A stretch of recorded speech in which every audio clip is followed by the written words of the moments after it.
All right, now to the wild story out of Lakeland we were telling you about a little earlier. Speaking of planes, the guy on the run from cops, he basically tries to hitch a ride on a plane that was about to take off. On an airplane that was Right. about to take off. Just want to make sure you heard that part. It all happened at Lakeland Linder Airport, where we find our Sarah Hollenbeck live.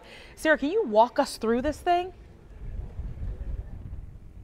Yeah, an absolutely insane chase for this guy.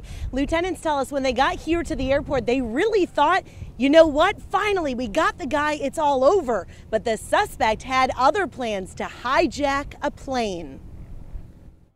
Greg Mulvihill never expected to be caught up in the middle of a high-speed pursuit. He was simply grabbing some iced tea in this area when he watched as this man, Gregory Hawk, ditched his bicycle yesterday at the intersection on Hardin Boulevard and took off in another man's van. At first I was in shock. I'm like, I can't believe I just saw somebody steal a van. Mulvihill followed Hawk for nearly 5 miles, blazing down busy streets at nearly 90 miles an hour. The instincts took over.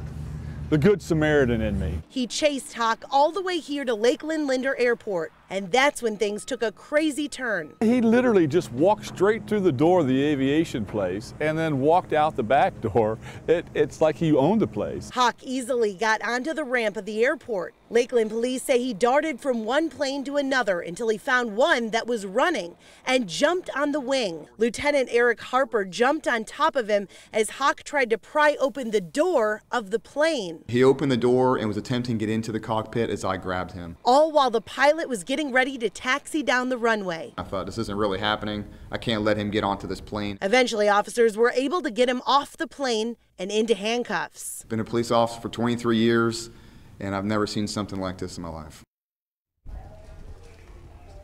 So as if this story could get even crazier, Hawk even admitted to the officers that he did plan on hijacking the plane. He wanted to tell that pilot, I'm going to get into this seat and you're going to fly me wherever I want. Very scary thing. Good thing those Good Samaritans were here to chase him down and show those officers where he was at. Reporting live in Lakeland, I'm Sarah Hollenbeck for the Now Tampa Bay.